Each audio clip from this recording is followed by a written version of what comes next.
Hello students, welcome to our class personal tutor. और मैं आपकी सोफिया मैम आपके लिए केमिस्ट्री की एक और नई वीडियो के साथ में। तो बच्चों, अभी हम यहाँ पर कोऑर्डिनेशन केमिस्ट्री के जो कॉम्प्लेक्सेस हैं उसी को हम प्रैक्टिस कर रहे थे, जिसमें मैंने आपको बहुत सारे जो टॉपिक हैं वो ऑलरेडी आपको प्रैक्टिस करवाए हैं। अब यहाँ पर हम देख लेते हैं इसके आगे कि यहाँ पे तो हमने बात करी कि जब हमारा एक ही लिगेंड आएगा, एक ही लिगेंड अगर आता है तब हम किस तरीके से नेमिंग करते हैं। अब मैं आपको बताने वाली हूँ कि कभी अगर बाय चांस मान लो कि एक से ज़्यादा लिगेंड हो, क्योंकि मैंने आपको बताया था कि मेटल एटम तो एक ही होगा, लेकिन जो लिगेंड रहेंगे ना, लिगेंड एक से ज़्यादा हो सकते हैं। तो अगर लिगेंड जो आपके रहेंगे वो अगर एक से ज़्यादा रहेंगे, एक से ज़्यादा होंगे, तो उस केस में आपको जो नेमिंग करना है वो आपको किस तरीके से करना है, तो वो हम यहाँ पर देख लेते हैं। तो लिगेंड की जो भी नेमिंग है वो आप किस तरीके से करोगे वो मैं आपको बता देती हूँ। तो मैं इसको यहीं पे जितना मैंने लास्ट वाली वीडियो में करवाया था, ठीक है, ये रूल में लिखे रहने दे रही हूँ और इतना इतना पार्ट में आपको रफ करके, और यहाँ पर जो हमारा अगला कॉम्प्लेक्स है उस अगले कॉम्प्लेक्स को मैं यहाँ पर करवा रही हूँ। चलिए, तो हमारा अगला कॉम्प्लेक्स जो हम लेंगे वो लेंगे हम कि जिसके अंदर डबल लिगेंड आ रहे हों, जैसे हमारा ये वाला एक कॉम्प्लेक्स मैं आपको बताती हूँ, CO Cl3, ठीक है, NH3 का होल थ्राइस, NH3 का होल थ्राइस। एक तो हमने ये लिया, दूसरा हम ले लेते हैं अगला वाला।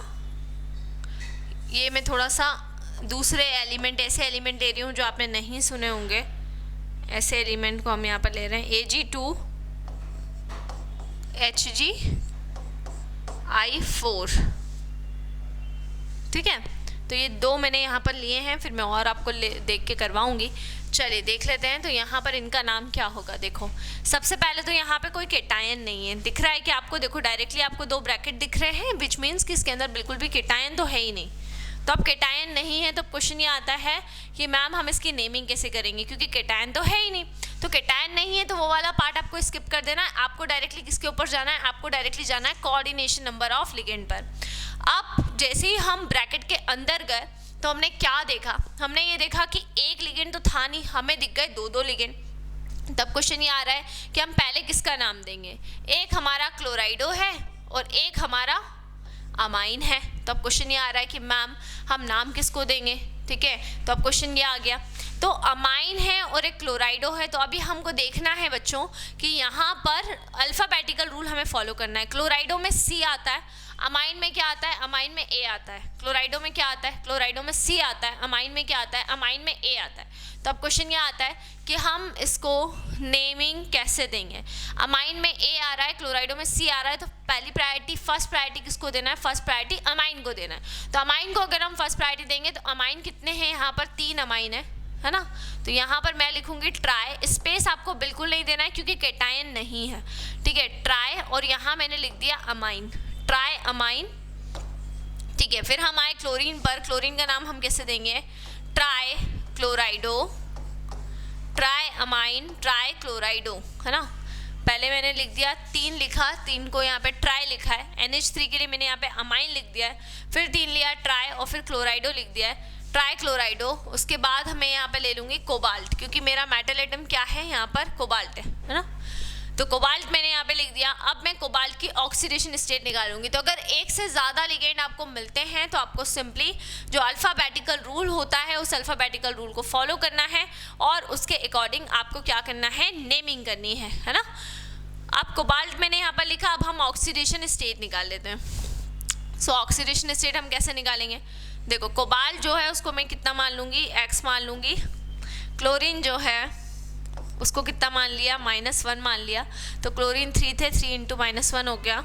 और अमाइन को कितना मान लिया, अमाइन को यहाँ पे 0 मान लिया। इज़ में कितना आ जाएगा, इज़ में 0 आ जाएगा। तो X - 3 इज़ में कितना आ गया, 0। -3 जब उधर गया तो काय का हो जाएगा, -3 जब उधर गया है तो काय का हो जाएगा, तब ये +3 हो जाएगा। तो जो भी आपका पर्टिकुलर -3 है वो जब उधर जाएगा, इक्वल के उस साइड जाएगा, तो वो क्या हो जाएगा, वो यहाँ पे +3 हो जाएगा। ठीक है, -3 जब उधर जाएगा तो वो +3 हो जाएगा। तो इस तरीके से हमारा +3 यहाँ पर हम इंडिकेट कर देंगे। तो कोबाल्ट के आगे यहाँ पर मैंने लिख दिया ऑक्सीडेशन स्टेट 3। ऑक्सीडेशन स्टेट को आपको हमेशा रोमन लेटर्स के अंदर ही इंडिकेट करना है, रोमन लेटर्स के अलावा आपको इंडिकेट नहीं करना है। ऑक्सीडेशन स्टेट जब भी आप इंडिकेट करेंगे सो हमेशा ऑलवेज आप कैसे इंडिकेट करेंगे, उसको आप रोमन लेटर के थ्रू ही इंडिकेट करेंगे। ठीक है, इतना आपको आई होप समझ में आ गया होगा। अगला वाला हम देख लेते हैं, हमारा जो नेक्स्ट है, तो नेक्स्ट वाला हम यहाँ पर देख लेते हैं। नेक्स्ट हमारा कॉम्प्लेक्स दिया हुआ है, देख सकते हैं आप इसके अंदर। अब हमारा सिल्वर जो है, सिल्वर हमारा एज अ केटायन यहाँ पे काम करेगा। तो मैंने यहाँ पे लिख दिया है सिल्वर।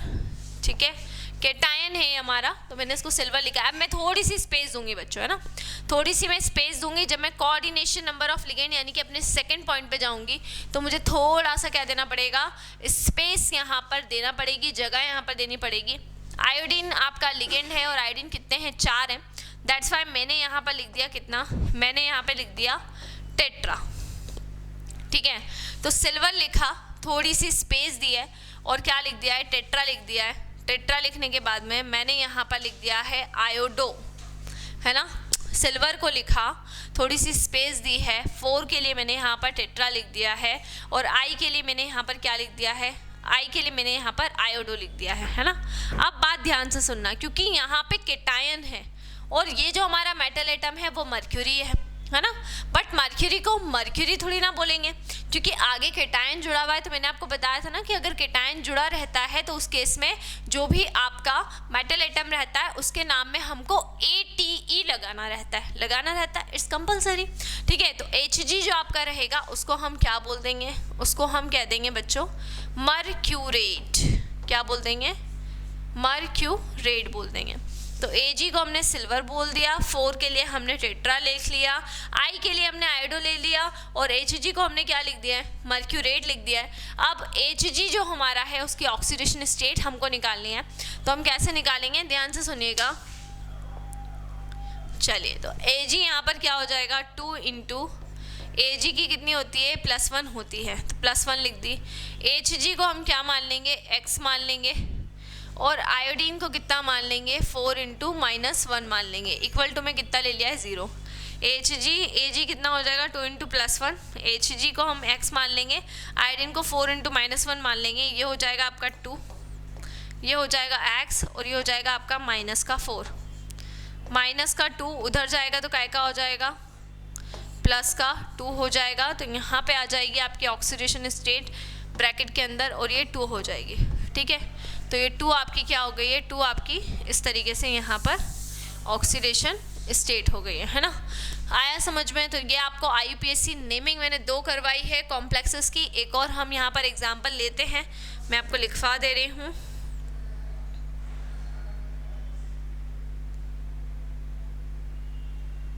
चलिए, तो अगला एग्जांपल हम यहाँ पर लेने वाले हैं।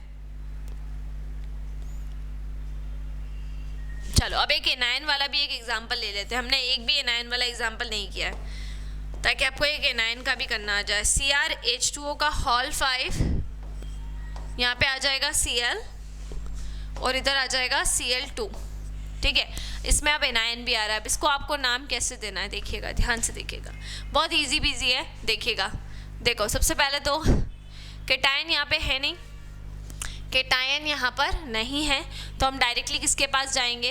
देखो, जब हमारा केटायन नहीं है तो हम यहाँ पर बात कर रहे हैं कि हमारे पास में कितने लिगेंड है।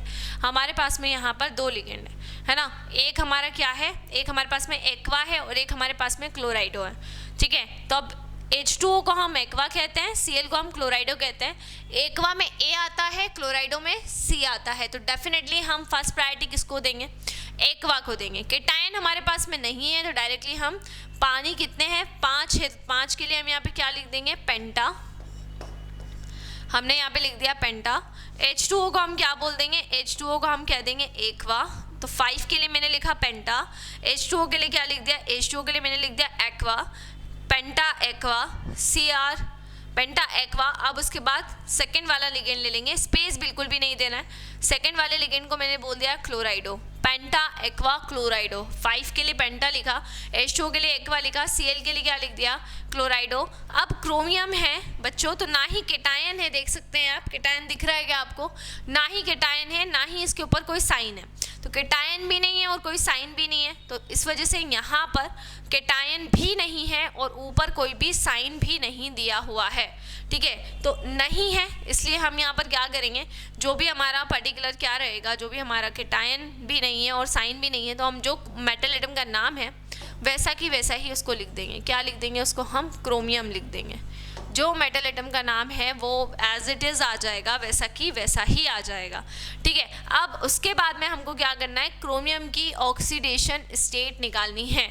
आपको एनायन का नाम नहीं देना है। बहुत सारे बच्चे कंफ्यूज हो जाते हैं। क्या कंफ्यूज हो जाते हैं, उनको ये लगता है कि हम क्या करें, हम एनायन का नाम दे देते हैं। पहले आपको पहले एनायन का नाम देना ही नहीं है। आपको सबसे पहली चीज़ क्या करना है, आपको सबसे पहली चीज़ ये करना है कि आपको जो आपका मेटल एटम है उसकी ऑक्सीडेशन स्टेट पहले निकालनी है, फिर ही आपको एनायन का नाम देना है। तो इसकी ऑक्सीडेशन स्टेट निकालने के लिए हम क्या करेंगे, देखो Cr को हमने कितना मानेंगे, Cr को हम मानेंगे X, ठीक है। ये कितने हैं, और मैंने यहाँ पे 2 लिया था ना, 2, हाँ ठीक है। ये कितने हैं आपके, 5 हैं, 5 इंटू और एक्वा का 0 होता है, तो मैंने यहाँ 0 लिख दिया। क्लोरीन का होता है -1, ठीक है, और ये हो जाएगा यहाँ पर, ये -2 हो जाएगा, सो माइनस इन माइनस हो जाएगा प्लस, मतलब -3, तो और इक्वल टू में 0 है गाइस। तो x माइनस का 3 इज इक्वल्स टू में कितना हो जाएगा, 0, माइनस का 3 उधर जाएगा तो क्या हो जाएगा, प्लस का 3। तो यहाँ पे आपकी ऑक्सीडेशन स्टेट कितनी आ गई है, +3 आ गई है, तो मैंने यहाँ पे 3 को ब्रैकेट में इस तरीके से शो कर दिया है, ठीक है। तो ये मैंने 3 आपको एग्जाम्पल बताए, ऐसे एग्जाम्पल्स भी बताए हैं जिसमें कोई दूसरा आपका केटायन आ जाएगा, एनायन आ जाएगा, या फिर एक से ज़्यादा लिगेंड आ जाएंगे, तो हमको उसको किस तरीके से नेमिंग करना है। तो ये वो एग्जाम्पल्स मैंने आपको बताया। इसके बाद में मैं आपको कुछ और एग्जाम्पल्स प्रैक्टिस करवा दे रही हूँ ताकि आपको और क्लैरिटी हो जाए, और फिर भी अगर कोई डाउट रहता है तो कमेंट सेक्शन में बता सकते हो।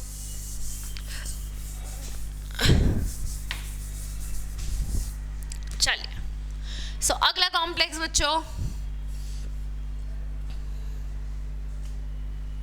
चलिए तो नेक्स्ट कॉम्प्लेक्स हम लेते हैं CO NH3 का होल 5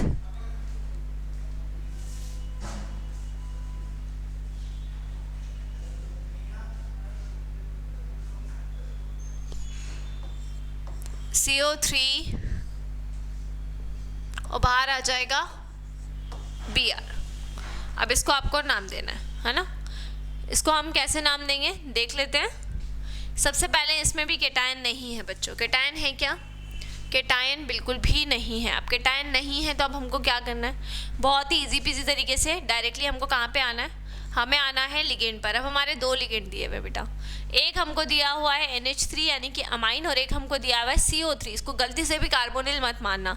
अगर ये ऐसा ब्रैकेट लगा होता बच्चों और बाहर 3 होता तब हम इसको कार्बोनिल मानते, तब हम इसको क्या मानते, तब हम इसको कार्बोनिल मानते। लेकिन ये ऐसा नहीं दिया हुआ है।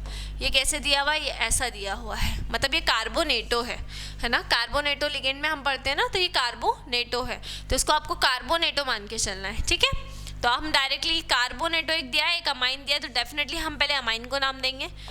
तो अमाइन हमारे 5 हैं, तो हमने यहाँ पे क्या लिख देना है, पेंटा, और फिर उसके बाद में अमाइन को हम नाम देंगे। अमाइन का नाम हो जाता है AMMINE, तो ये हो जाएगा पेंटा अमाइन, है ना। क्या हो जाएगा, पेंटा अमाइन। 5 हैं तो पेंटा, NH3 को हम क्या मान लेंगे, अमाइन मान लेंगे। CO3 हमारा क्या हो जाएगा, CO3 हमारा हो जाएगा कार्बोनेटो। CO3 हमारा क्या हो जाएगा, कार्बोनेटो। 5 है तो पेंटा हो जाएगा, NH3 का अमाइन हो जाएगा। CO3 हमारा क्या हो जाएगा, CO3 हमारा हो जाएगा कार्बोनेटो, है ना। कार्बोनेटो होने के बाद में अब हम आएंगे मेटल एटम के पास में, है ना। हमने पेंटा अमाइन नाम दे दिया, हमने कार्बोनेटो नाम दे दिया। अब हम मेटल एटम के पास में आएंगे। CO हमारा मेटल एटम है, इसको हम क्या बोलेंगे, इसको हम बोलेंगे कोबाल्ट। अब कोबाल्ट क्यों बोल रहे हैं, कोबाल्टेट क्यों नहीं बोल रहे हैं, क्योंकि ना ही केटायन दिया हुआ है और ना ही ऊपर नेगेटिव चार्ज दिया हुआ है, केटायन भी नहीं है और ऊपर नेगेटिव चार्ज भी नहीं है, इसलिए मेटल का नाम कैसा आ जाएगा, मेटल का नाम एज इट इज आ जाएगा। अब जो CO है उसको हम कितना मान लेंगे, X मान लेंगे। अमाइन जो आपका है उसको हम मान लेंगे 5 × 0, कार्बोनेट जो है उसको हम -2 मान लेंगे, इसको -1 माना और ऊपर लगा दिया 0, तो X + 0 माइनस का 3 इज इक्वल्स टू में हो जाएगा 0। माइनस का 3 जब उधर जाएगा तो काय का हो जाएगा, माइनस का 3 जब उधर जाएगा तो हो जाएगा प्लस का, तो X CO को माना X, अमाइन 5 थे और अमाइन का 0 था तो 0, CO3 -2 हो गया, Br हो गया -1 इज इक्वल्स टू में 0, -2 और -1 माइनस माइनस कितना हो जाएगा, माइनस माइनस हो जाएगा प्लस, तो ये हो गया -3 जब उस तरफ जाएगा इक्वल के उस साइड पे जाएगा तो उसको हम कितना मान लेंगे, उसको हम +3 मान लेंगे। तो यहाँ पर आपका क्या आ जाएगा, यहाँ पे आपका आ जाएगा +3 यहाँ पर आ जाएगा, और उसके आगे हमको क्या करना है, उसके आगे हमको Br को नाम देना है, तो Br हमारा क्या हो जाएगा, Br को हम बोलेंगे ब्रोमाइड, ठीक है, Br को हम क्या बोलेंगे, ब्रोमाइड, है ना। तो पेंटा NH3 हो गया अमाइन, CO3 हो गया कार्बोनेटो, CO हो गया कोबाल्ट की ऑक्सीडेशन स्टेट जो भी रहेगी वो हमने यहाँ पर लिख दी, ठीक है, और फिर Br को हम क्या मान लेंगे, Br को हम यहाँ पर ब्रोमाइड मान लेंगे।